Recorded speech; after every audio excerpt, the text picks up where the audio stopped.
Right, so today, Dan, is another tiger, part 2 of the tiger, the double bubble. Yeah, we're going to have a tiger. Return of the Tiger. It's not a first this time, it's a second. It's a second tiger. Yeah, we like a tiger. A second. Oh, God, you got me going.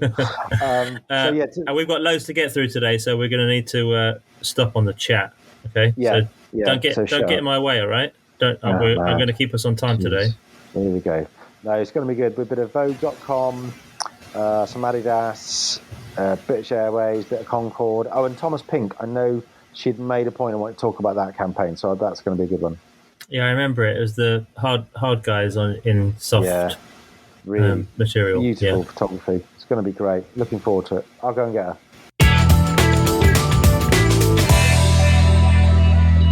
So, Tiger, welcome back to Behind the Billboard. Thank you for having me again. Good. Double tiger. It's like double bubble. How have you been? Did you... Tiger 2. Did you listen to Hegarty, you said? Yes, I did. Obviously, Big Boss Man. So, did we do all right? Yes. Did we fuck it up? Yeah, you did very well. I thought you handled him very well, you and Dan. Lots of interesting questions and a lot of things that resonated with me, actually. A lot of things about timing and, picking up on the zeitgeist of things. So, he's a very clever man. Obviously, made an amazing boss and was some of the best times of my career. Obviously, you were there, and it's only when you look back that you kind of think, the sort of level of creativity that was coming out of BBH at that time, and who was there at the time and around you in the offices. It was just the level. God, it was just amazing. I enjoyed all that. Yeah. It was quite funny. He was sat in his Clerkenwell loft, and it reminded me. I was scared stiff of John, because obviously he's an art director. So as an art director, you're kind of, you could never, you were kind of double judged in a way, because he loved. I think he had sort of, he loved copywriters maybe a little bit more than he did art directors, because as an art director, he was he judged you quite harshly. Because I think he always thought he could do better. That's a bit unfair of me to say that, but I think maybe there was a slight truth in that. But I remember one day he came into the office and said, he bought this loft, and he was always ahead of his time, as we know. But before the whole sort of Shoreditch thing sort of took off, he'd bought this loft in Clerkenwell. And he'd asked me if I knew any good architects. I was like, what, he's asking me my opinion? And so I did know a really good architect. Pressure. And that was this guy, Ben Kelly, who designed the Hacienda. Wow. John had that amazing sort of metal desk that he was very proud of. And I kind of thought, Ben would be perfect, because he's an industrial designer. So I got Ben in, and he ended up designing this Clerkenwell loft. And then the timing element, what I'm talking about, is that then Ben recently went on to design with Virgil Abloh, with who's the creative director of Louis Vuitton. So it's that kind of timing of people's careers, because Ben has now become huge again. So obviously John was ahead of his time in many ways. So I thought, fantastic. Do you feel partly responsible? Yes, I did, of course. Yeah, do you feel partly responsible for that amazing house that he's now in? I do. No, I don't. I think, again, it's just about timings of using people. About kind of using people at a certain time. I mean, is which I kind of like doing. I like mixing people up that are maybe old school people in a contemporary sort of way. And I think the sort of forgotten of yesterday, and bringing them back, and I'm always looking for the people of tomorrow. But I think it's, as John talked about, it's timing. Timing is everything. So that really resonated with me about what he was talking about. Yeah, no, we had a lot of feedback from it, and it was great actually. He was even when we weren't on air, we were chatting away, and he was just so effortlessly charming and interested in people, and he hasn't changed a bit. He's just become more Hegarty, really. With his wine and everything, and his sort of venture capital stuff. He's still. Did you get lots of freebies? Not yet. We're on a promise. I mean, I always had so much respect for him. Yeah, the only freebies that have been going around are actually the Behind the Billboard T-shirts, which I've ordered, and they're going to be soon sent out to all our guests. So, if any previous listeners are listening and want to furnish us with stuff, I mean, there was a small offer from yourself, Tiger, of sunglasses, was there or something? So they're on the way, okay, well, we'll look and forward. I've got them. Yeah. And my sustainable lip balms are actually in production. So you will be getting those. Oh, so wow. They're not. It wasn't. Wasn't that. We'll put the link on the description of the podcast so everyone can buy it as well. You're very kind. So all the talking I do, I definitely need some lip balm action. Right. So I think we're going to jump straight back in, Tiger, if that's all right. Yeah. We're going to jump in the last bit of BBH. Yeah. So towards the end of your time at BBH, Paul Silver, your brilliant partner and much missed fellow, Paul went off to work with Vince Squibb at Lowe's. And then you started to work with Mark Goodwin. Is that right? And that started a kind of, a brilliant relationship for you and Mark. Yeah, I mean, did you click straight away? I worked on my own for quite a while, and then and I got a little bit kind of like, I don't like working on my own. I sort of thought I might do, and then I thought, oh no, actually, I miss sort of,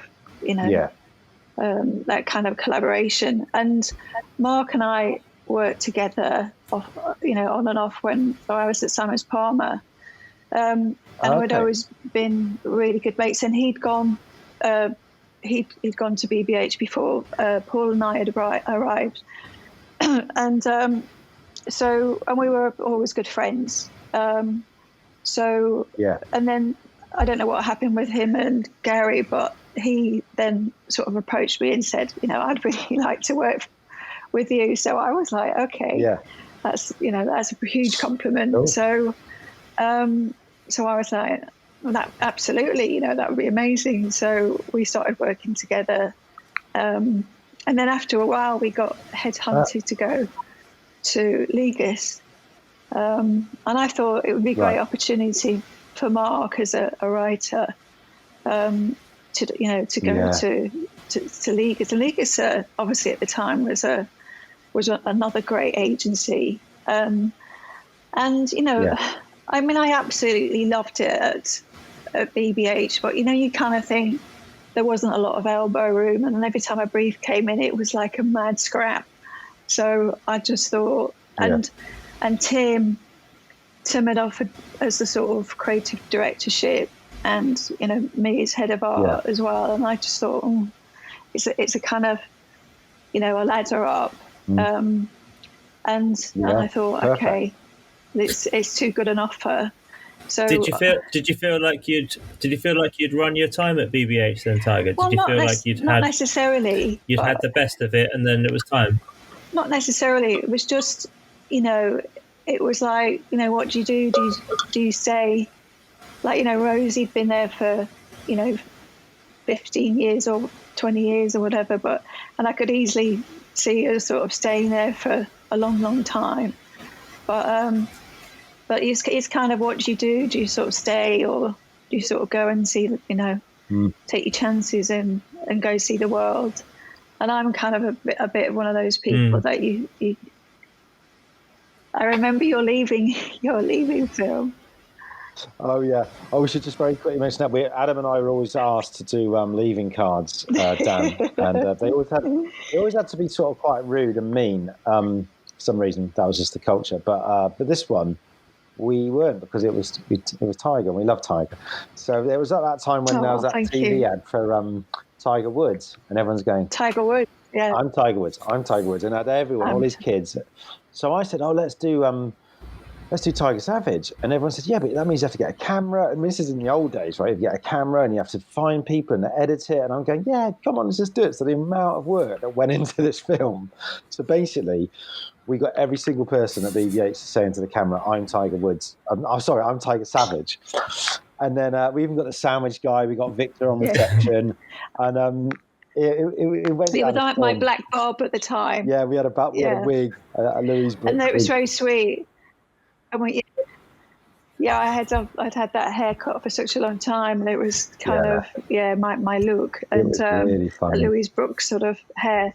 And I remember I was so taken aback that you had Nigel Bogle, obviously John, and I mean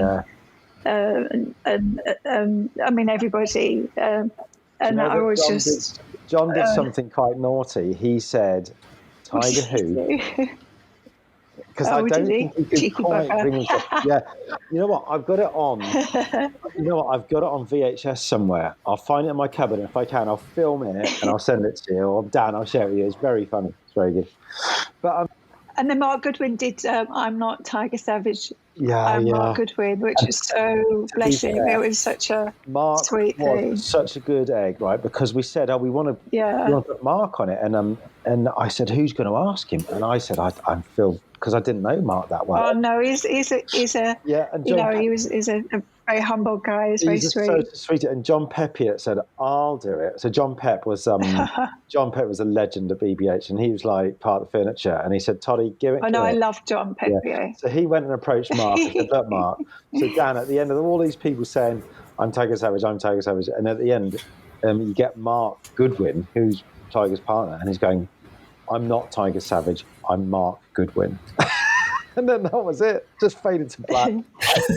but he's got a great sense of humour, Mark. Yeah. I mean, he's got an amazing sense of humour. I mean, that's what makes Mark. So I've been very lucky to have two great copywriters in my career. So great sense of humour. How was it at Leagas? Because how soon into your tenure there did you do the Adidas Feet You Wear campaign? Because that was one we've been talking about. I think it was pretty quick, to be honest. We'd seen. I think I'd gone to the Sensation exhibition, and then we got the book. And it's always like, the thing about working with Adidas and obviously working with Nike, we'd both been used to sort of, those sort of briefs where you never really get the talent or access to the talent. And I'd seen, that Marcus Harvey sort of picture, that portrait, Myra Hindley, which was just devastating. And, it was so many sort of different emotions about that portrait of Myra, with the children's handprints, which was, the innocent handprints, shocking. Making up her portrait.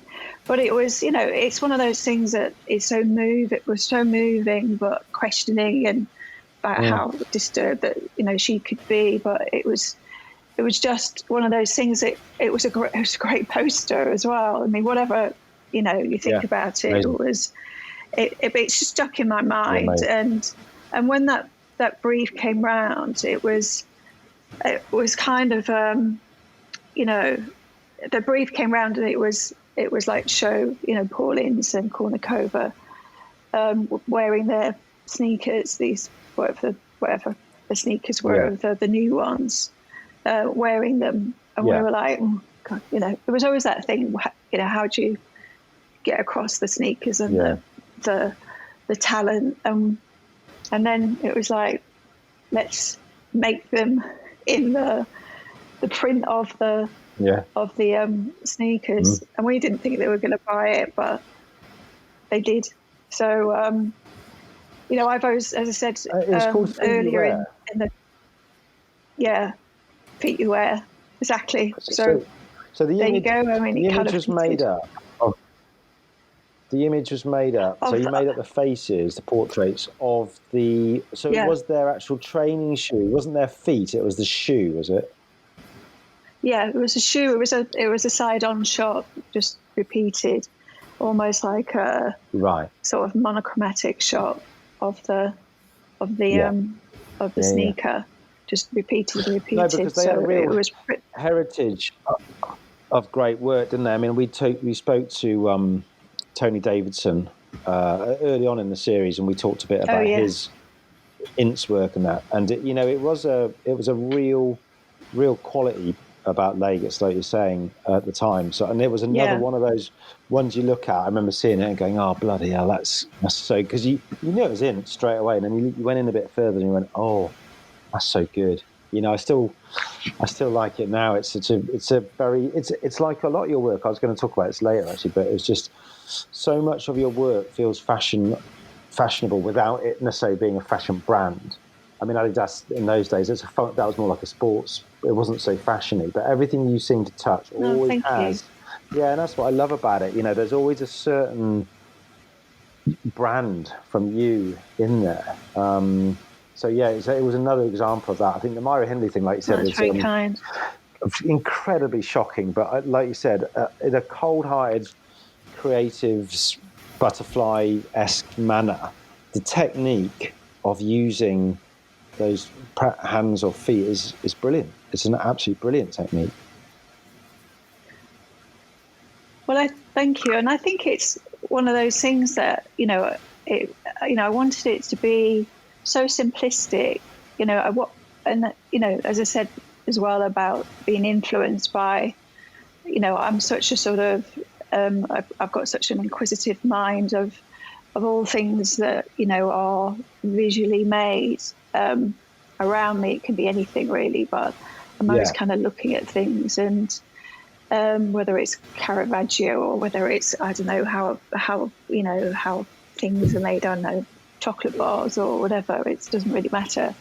It's just how things are crafted and made. And I think when you see something as harrowing as that painting, and it just stuck in my mind and it made me cry, and it made me think about just how disgusting this person was. And I suppose all the things that made me feel quite emotional, obviously. And I think it's like how posters work, and they should make you feel, whether it's they make you happy or they make you sad or they make you just think. And I think that's how the posters should inform you. That moment obviously, well, it was a very shocking image, but you probably sort of took it in for that level, and then it's that classic thing, it sits in your subconscious, doesn't it? And you're going, but it's pretty powerful the way I did it. And then you go, and that's what I love about our job. It's so weird. There's no way you can sort of put it down to a formula or a process. You just have to go out, which we can't do at the moment, which is very sad, but try and absorb culture and then, hope it gets played back from ourselves. Yeah. Well, actually, I must admit, I loved that image that remains in my memory bank so much that I actually used it again for quite recently for Born Free Foundation, which there's a book that I was involved with it's called Pride Before the Fall by George Logan, and a lot of the creative community got involved with it. It's just been released in the last 6 months. So I did an image. I made an image of which is on a fact that there's only 20,000 lions left in the wild. So I made an image of 20,000 lions, but made into one image. So it's like a photograph of one. Have you got a copy of that? Lion it's in the book. You have to buy the book. You all have to buy the book. Yeah, but I'll send you that. I'll buy the book. But it's I'm joking. It's all the money from the book that's made from the book by George Logan goes towards the basically to the Born Free Foundation and stopping poaching and the killing of these lions. So I used it twice. That's all right. But anyway, yes, I'm allowed. So, but again, it's just sticking in your head. Sorry, Dan, go on. If I can, that's all right. I've been fascinated just listening. To be honest, and Hugh does this. I think we're so in tune now. He takes the words right out of my mouth. I'll just let you go with it. And I think that Hugh touched on a really interesting point there. And I think it's quite clear for us to see in all of your work that we've discussed. Is that we can see you absorbing culture outside of the briefs and outside of the work that you're doing, and which is actually quite interesting how because we're talking about this work through a timeline, and we can see how culture and arts and popular culture is changing throughout this time and how it's affecting your work. So it is quite interesting for us to see this in this format, so we can see where you started and where you come to. So if I can, I'd like to take us on to the M&C Saatchi phase. So just talk us through, you after Leagas, you left and went to M&C. Was that another step up again, was it? Yeah, I suppose it's quite funny because I told when I first met Tim, who I absolutely adored Tim. A lot of people were very scared of Tim, but I adored him, and I thought he had amazing sense of humour. But I kind of I said I'd leave after 2 years if I hadn't done all the things that I wanted to, and that kind of happened. It was kind of I didn't think I was achieving the things that I wanted to do. So after 2 years, I said, I think we should go. So. And he went, "Oh, you're not going to go work with those leaps." And when I got offered the job when we got offered the job at M&C, and I said, so it was quite funny that he didn't want us to go, but so it was just another move because it was kind of, I just thought we weren't going to get what we wanted to get out of it. I think it's very hard at Leagas as well as a copywriter. How soon in your time there did the Vogue work happen? Well, that was pretty quick in the sense we were. I'm trying to think because we started pitching pretty much as soon as we got there. We were pitching like we pitched for Kronenberg. And we got that literally in the pitch meeting. I've never had that happen before. Wow. And then we pitched for Lucozade and with our Nike and Adidas work, and we got that, did that, and then Vogue. I think it was we started to sort of try and look for sort of, I suppose, more interesting clients for us to play with, and I think it was Nick Hurrell took us in to see Nicholas Coleridge and this lady called Sue Douglas, who was ex-Sunday Times, and it was the sort of whole .com period. And when Mark and I had worked on lastminute.com, which was a really fun account, and so we sort of understood how .com worked. But so anyway, we'd gone to meet Nicholas Coleridge and Sue, and they said they wanted to launch Vogue.com, but they didn't have a big budget. But what they did have was sort of basically the archives and anything that that I wanted at Vogue House in the sense of their photo library access. And I was like, oh my God, my dreams have come true. Do you know what I mean? To use anything, like kid in the sweet shop. The Bible of the fashion world is at my kind of hands. So I was just like, wow, this is amazing. So we sort of went away, and then I just thought, well, Vogue is all about the sort of more avant-garde of fashion, and it should be something really sort of cutting edge rather than looking back. So I went back and kind of said, I want to see what's new and fresh and avant-garde. So I got access to some of the news stories, and at the time it was all about polka dots and things like that. And I thought, polka dots, they've got dots. So that's it's not rocket science. And then there was a new model called Giselle, Brazilian, Giselle.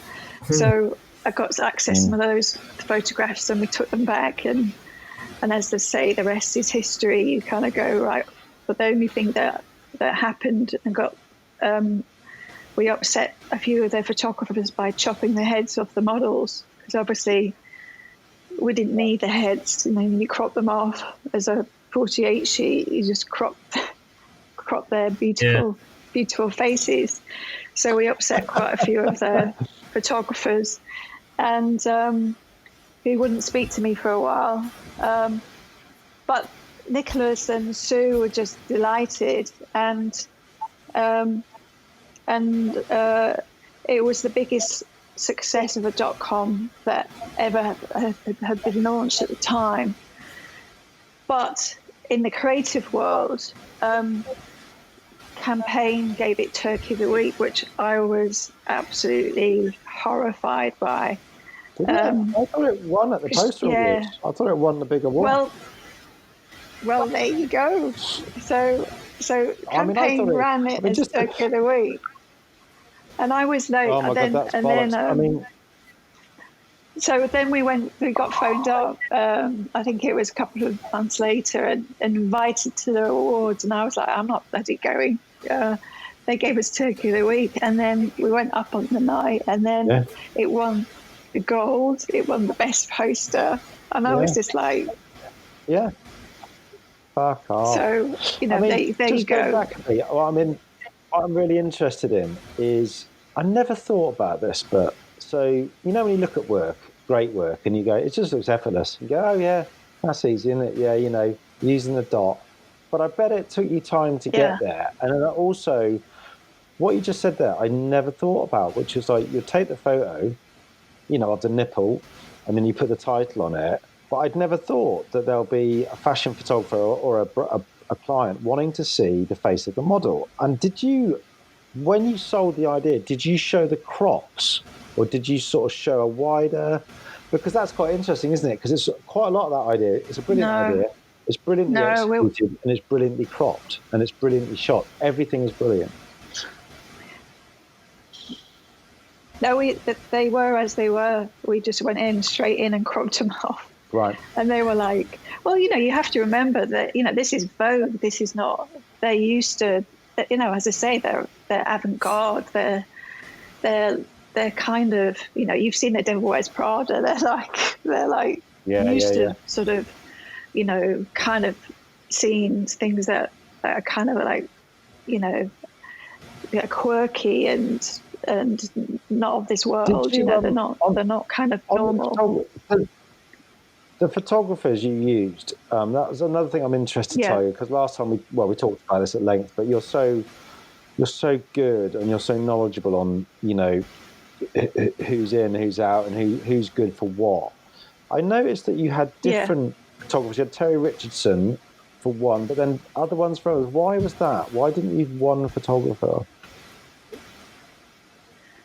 Well, because there were different fields. There's like Tom Monroe and Phil Pointer, and it's because it's like you've got all these amazing photographers at your fingertips. Why not? Do you know what I mean? It's like the budget allowed that. Using the best in the world. It's like that's the thing. This is Vogue. I mean, imagine it's like the best. Yeah. I mean, it's amazing. Like someone saying you can have Mario Testino or someone at that time. It's like we'd never have the budget to do it for real. So it's like, well, I felt like I was Edward Enninful, how he feels like now. Do you know what I mean? Going, I can do anything I want. I can put black girls on the front of the covers. You know what I mean? It's like, fuck you, I can do anything. Do you know what I mean? It's like, do you know what I mean? That power. Yeah. So I could chop the girls' heads off. Did the Did the client buy the idea straight away, Tiger? You went in with these crops and with There was using two their ideas. archive. We gave them two. We didn't give them just Right. one. We gave them two. So usually we'd give clients three, but we gave them two, and that was one of Right. them. So there was What was the other one? I'm not going to tell you the other one, but it was just there was the one. It's a bit like what you used to do when you tried to get sort of radio ads in that were slightly naughty. You'd put the shit in there, but you want the fuck in there. But do you know what I mean? You put something in so that you want to get this one in that's a bit over there. So you'd put the soft one in, so they go, that's boring because we want this one through. So do you know what I mean? You have to give people a choice. Do you know what I mean? So that's boring. This when one's you were doing amazing. Did you were there any? Because there's the nipple, the belly button, the polka dot. Was there any other ones you did which you didn't get through, which you love, and it's in your portfolio? I think that was it. To be honest, I think that's all we did. Yeah. Because to be honest, that we only had access to what they had, so it was trying to find it was hard to even find those ones. I mean, with material that we had, it was hard. So, obviously it would be quite. I don't know if it would be different now because they've got even, they've got even more kind of avant-garde. But at the time, there was not that much that I could find of the time without going even further back into their archives. But it was just such a great experience to be in Vogue House. It's such a simple idea. It's such a simple idea that I kind of, those campaigns you love and you just think, I just want to see more. I could imagine you can imagine 50. No, I wish there was more. It's a shame that they didn't carry it on, to be honest. Yeah. There should have been more of those afterwards, but it's just one of those things that clients often don't continue the series, but it didn't happen. Seems quite funny now looking back, doesn't it? A poster campaign to launch your website from a publisher. So it's not something that would probably command a campaign anymore, is it? It's not. No. It's not a. Well, it's like a given that everyone's got a .com. Well, it's like I think anything. Once you start a story, then they can kind of do it themselves in a sense. It's like they didn't need us to do it after that. Yeah. They could have continued that themselves in a sense because it's like they are picture editors at the end of the day. So that's what they do. Sense. I know. So do you think, Tiger, that's your? You've done so much iconic poster work. We talked about Sampras last time. We didn't even talk about Coke, actually, which I love. Levi's, etc. This is right up there. I mean, would this be one of your favourites of your own, do you feel? Or do you have ones which stand out, or are they all different in their own way? I don't know. I don't think I've got really a favourite. I think that they're all... I like them for all different reasons. There's some that there's some things that are not here that I like. That I've not even people don't talk about because they never really I suppose got populist that I like. So it's just as John Hegarty said, the timing wasn't right for them. So sometimes you can be too ahead of the curve that it's not, the timing's not right for them. But I always find that I think this is true of every creative. There are, when it's a subject matter that's close to your heart, and obviously you talked about being the kid in the sweet shop with the full archive of Vogue photographs Yes. to look through. It's obviously a brand that has, that meant something to you. So doing great work for them does make it stand out, and it elevates for you personally if you're working for a brand that means something to you personally. Yeah, I think, if you've got, there's no sort of, everybody knows that I love fashion, and it's just like a bit of a dream come true for me to be in Vogue House, looking at all these like amazing photographers, sort of images before anybody else. But it's been sort of a bit of an Anna Wintour. I mean, I don't want to be an Anna Wintour. I'd rather be Edward. But it's kind of in his shoes. But it was it's not exactly the same. But I remember doing a campaign for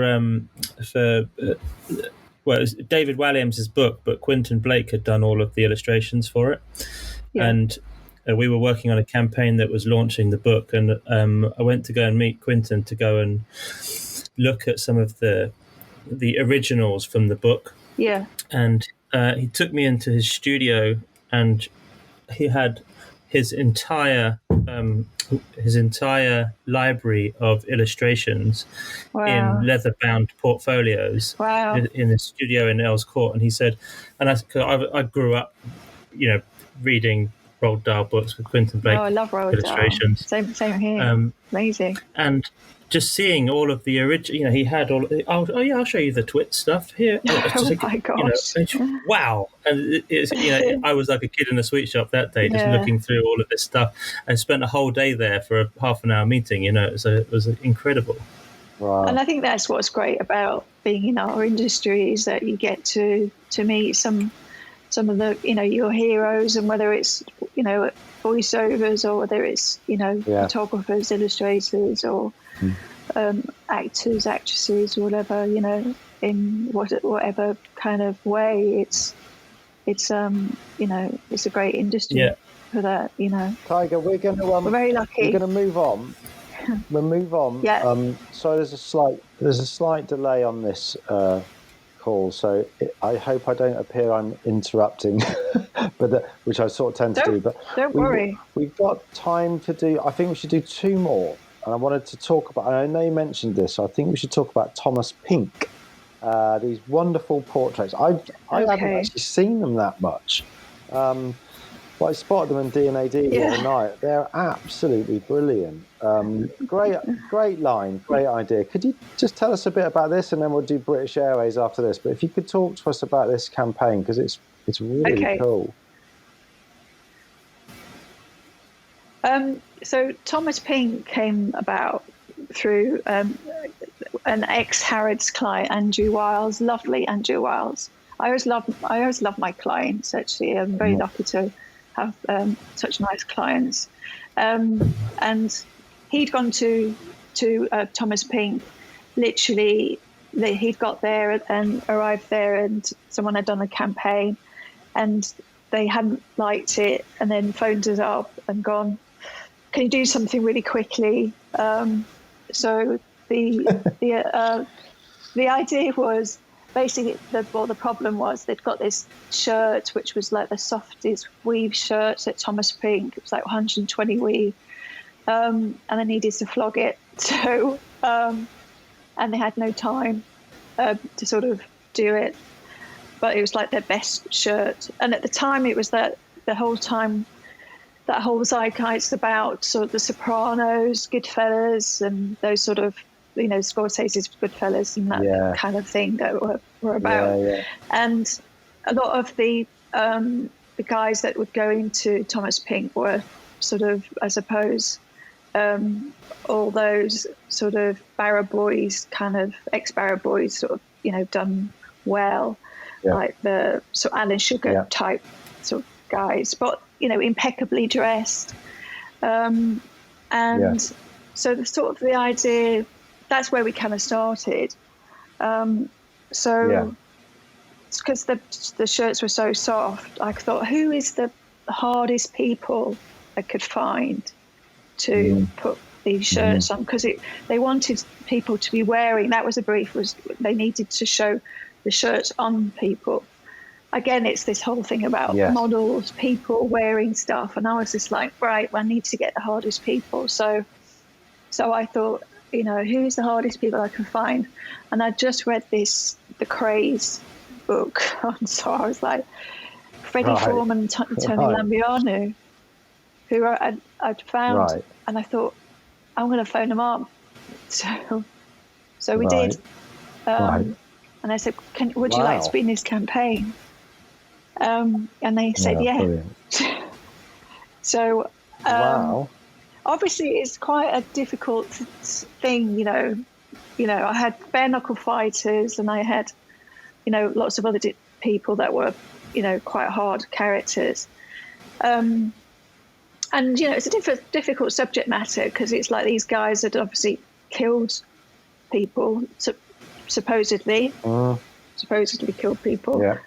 But it was from that era of where there was a community that rules and things, where, a community where there were certain rules and regulations, and if you stepped out of those rules, then, that's what the repercussions were.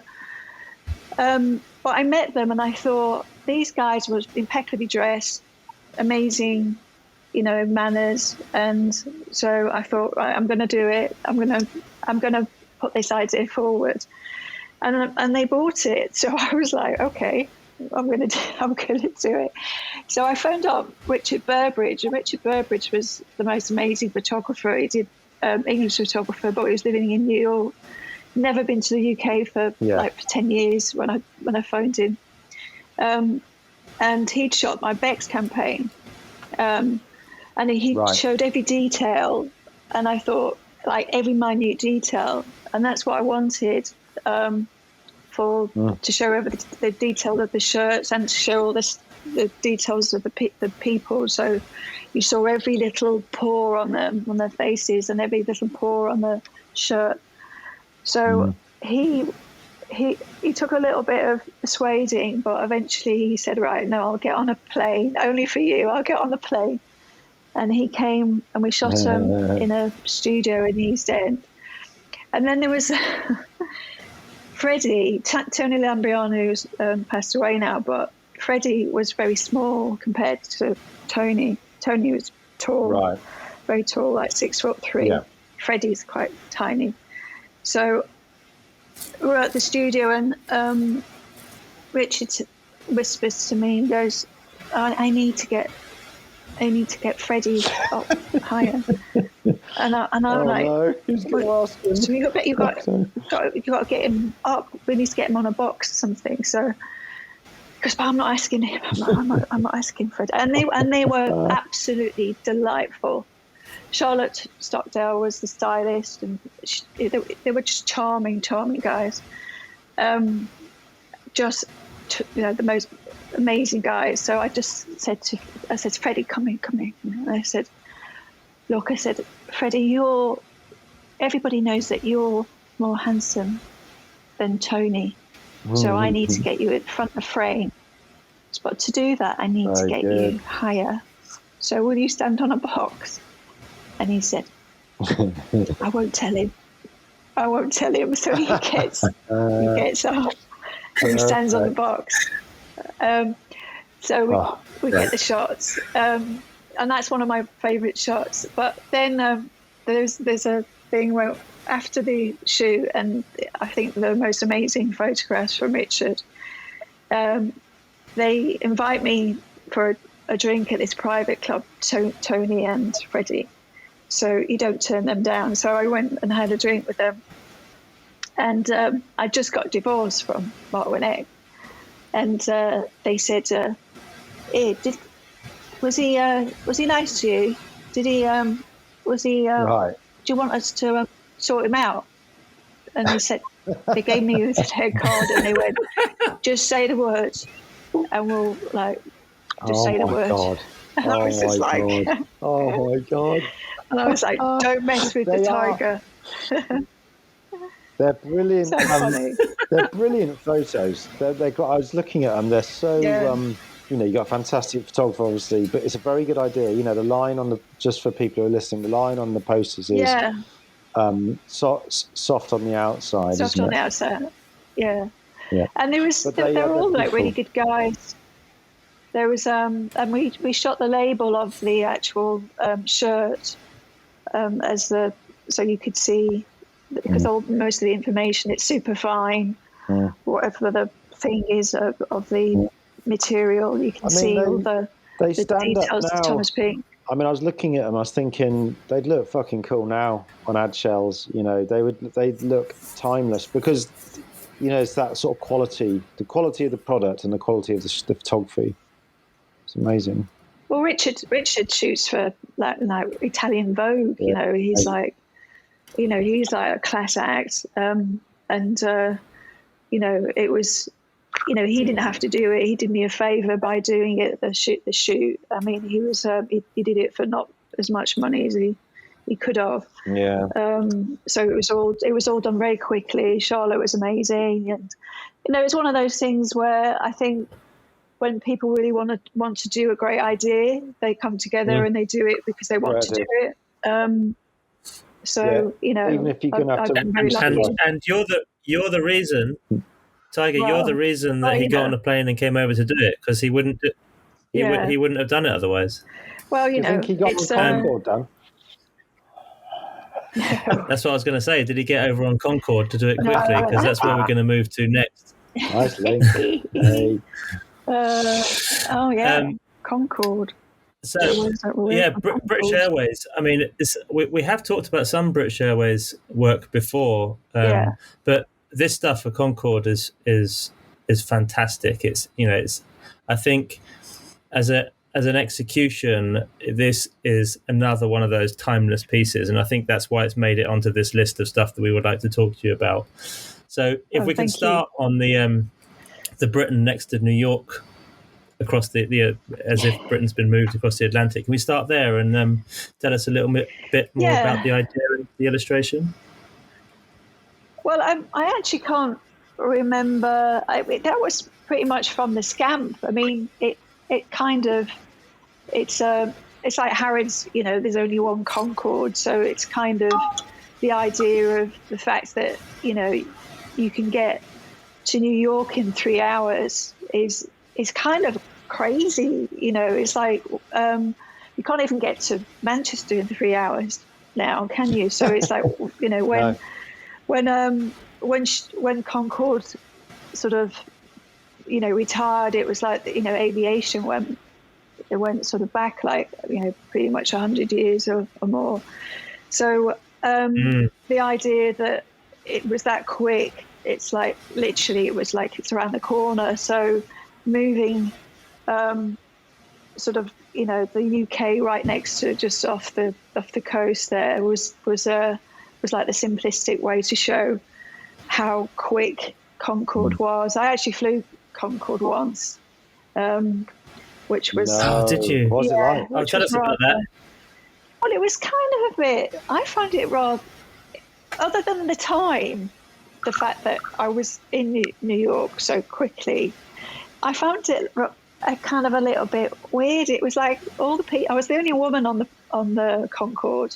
It was all sort of 70s guys with sort of moustaches and quite big blokes. And the seats were really tiny. It felt like being on the tube because it was quite long and sort of thin. Right. And I remember when they said, "Oh, you'll feel the gravitational pull," and then you sort of get this slight sort of, hip thrust, and then you can see like the Earth sort of curve.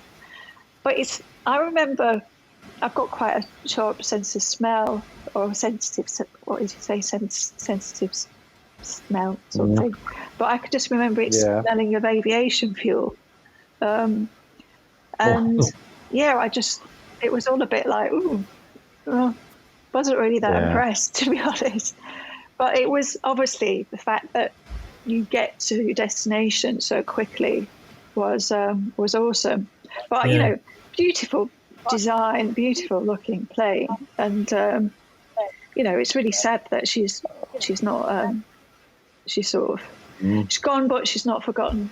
I tell you what, They've got one at the Brooklands Museum, and you can. So I've taken my kids up there. We've gone and sat on Concorde. It's much smaller than. Well, there you go. I mean, you sat on it. Well, what did you think? Well, I mean, I get this thing. It was only a year ago or something, and it felt very, very old fashioned. And but I don't think it was ever of its time. It was kind of it was supposed to be like the future of aviation, but also the interior wise, it was stuck in a period where I think passenger flights are still cool, and it's the catch me if you can pilot walking down with all of the trolley dollies on his arm. It felt like it was supposed to be cool, but it was actually really old fashioned. No, It was right. kind of like, that's what I thought. Weird. It was very narrow and tight seats. Whereas I fly quite a bit for work, and going on the new Dreamliner and things, and the and Virgin Atlantic and the bar up front and all that kind of stuff. You go, wow, this is pretty cool. It's spacious. You've got lie flat seats and all this stuff. Whereas when you're going from that to getting on it's very small. The cabin is really small, obviously. But again, it's about timing, premium. Though, isn't it? It's timing, and being, getting anywhere in 3 hours is just impossible. Well, especially with the streets in the UK now, you can't even get to these days in 3 hours now. So imagine getting to New York. You know what I mean? I'm hugely jealous because I would have loved to have flown on it. Do you think that was your highlight of the BA campaign? I think we have to wrap up. But whether that was the best billboard you felt you did, or because you did also, we did talk quickly about the BA flatbed campaign, which took over entire tube stations. Yeah, I mean the flatbed was an amazing experience to shoot that, because that was literally lie back and think of the world. The idea of, because flatbeds, that for me was the most greatest experience of shooting that, because of that, obviously with recent things going on in the US, I would never get to go and shoot the Lincoln Memorial and places like that, which was one of the highlights of my life, doing things like that, which was just awesome. Yeah. And gone on San Francisco Bridge. Did you? So what the idea was? So let's get this right. It was an entire tube platform. You bought every poster, but it was shot as if you were lying down, looking up at parts of America. Is that right? Yeah. So it's great. And it's not just America; it was all over. It was like Hong Kong and everywhere. Right. But it was it was like you see the world lying down, looking up. Brilliant. So it's like it was a pun on lie flat and think of England, but it's lie flat and think of the world sort of thing. It's lovely. It's really lovely. But yes, so it was just looking up. After I came back from that trip, I literally was like bumping into everything, because it was just, I was just looking up at everything. Because you don't ever look up, but, just being allowed to shoot all those things, because it was just me, the photographer, Victoria Davis and Mark, and we just literally did it like students and went around and shot these things, which obviously now would be a no-no. You wouldn't be allowed to shoot any of those objects. That's amazing. But yeah, so we took over the platform and just shot the world looking up. So I really liked it. Was, I mean, it's really audacious, the execution, where it just makes you feel you're part of this enormous thing, and I love the idea that you're lying back and thinking of the world. And it's BA. It's very it's a very confident, big stance. I like it. And the same photographer, which is Christopher Griffiths, he shot all the Olympic stuff for me, which was what happened with that? the divers off the So what the was that wings. story, Tiger? Because you That said was BBH or something, was it? well, we lost the account. Famously, BA lost the BA account, and then BBH got it, and then I got a phone call when the Olympics was on coming around again, and they said, "Can we use that image of the divers, jumping off or just diving off the wingtails?" And I thought someone's winding me up, but it's actually true. And I just thought, what an amazing compliment is that they wanted to use that image again. So, I mean, the biggest compliment in the world, isn't it, really? I wonder if that's ever happened before, that creators had their ad used from one to the other.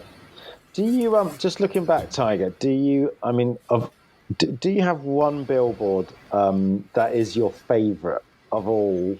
We always ask a guest, what was their favourite billboard of all time? Do you have one that really stands out? Well, if you, my favourite is Olivia. It's just Toscani is for me I know it's not the UK, and everybody's been saying The Economist, but for me, the person who's influenced me the most in my life is Toscani. He's influenced my career because I think it's like that John was talking about, which was about timing. I think he was ahead of his time, and I think what we're talking about nowadays, which is all about, if you don't stand for something as a brand now, as in if you don't stand for a cause, whether it's about diversity or equality or saving the planet or whatever. He was doing all those things back then, about saving the earth or Black Lives Matter. I mean, he did all of that back then, and I just sort of think, for me, he embodies all of what great posters were about, and his timing was maybe just off, but his posters were the things that made me laugh, made me cry, made me think again, and all the things what great posters should do.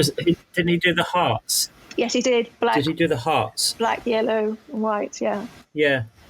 And he did the it was amazing. the bird three hearts covered in oil and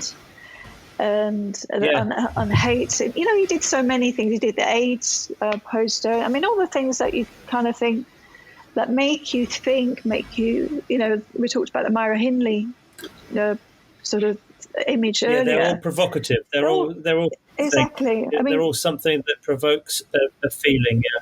I mean, John talked about irreverence in his podcast, and I think a lot of those things, are the things that great posters should be. They should make you. They should be emotional. They should make you think. They makes you question things. They should, whatever the emotion they are. And I think he, for me, has influenced me the most. So I can't say I love The Economist. Yes. Yeah. But he's the one for me. It's quite interesting because, as you say, John talked about irreverence, but I think you're talking about reverence, and that's the difference. I think is what you're talking about. The Toscani's work. It really is it means something deeper than the image. It's not just an ad for United Colours of Benetton. It's telling you something else. Yes. Oh, absolutely. He talked about affecting culture, and I think that's part of what he did as well. He really did, affect culture. So, so I think for me, that's and I think That's a good And choice. do you- That's a great choice. Do you have any, the very last thing, do you have any tips, Tiger, for young creatives or just creatives in general? have I got any tips? Did you say Tips? Yeah, you got any tips. tips? I've got two. Any tips? Well, I think we that might could have be got a bit of audio artifacting Oh on. my gosh! not a whole section of the podcast that we've never really explored.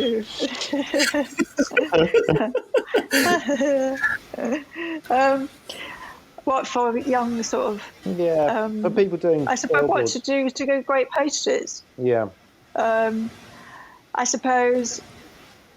I think trying. I always think that I think lots of people have said this, but I think posters that are based on truisms that are try and make them unforgettable.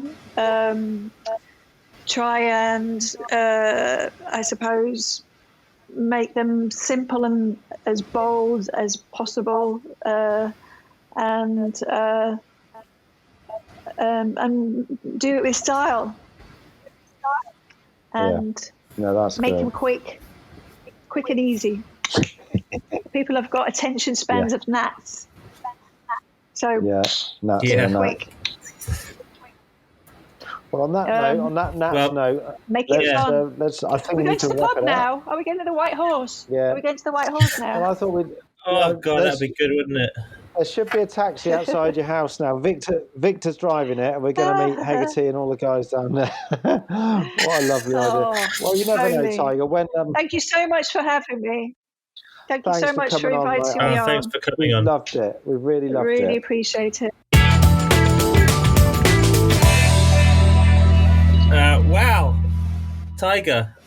She didn't give me the real insight into what you were like. Nah, she's saving back that when you were young. Oh, she's lovely. She kept it real, didn't she? It's such an amazing body of work that we've just looked through.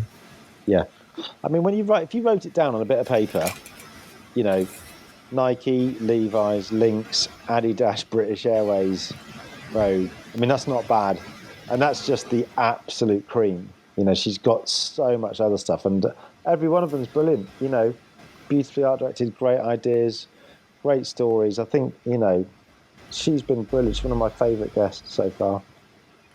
And actually, I think she's the first one who's name checked Toscani with us on the kind of the people that have made a real difference in the way advertising is communicated. So I think that is a great one. It stops us just being about the red and white. It was about the all of the colours. And the United Colours of Benetton work is unsung work relatively in the stuff that we've talked about. Yeah, and that is actually a whole episode in itself, isn't it? That would be a brilliant one to do. But no, she was good, and I think it proves how deep she thinks and how much she knows about art direction, that she's gone for something a little bit more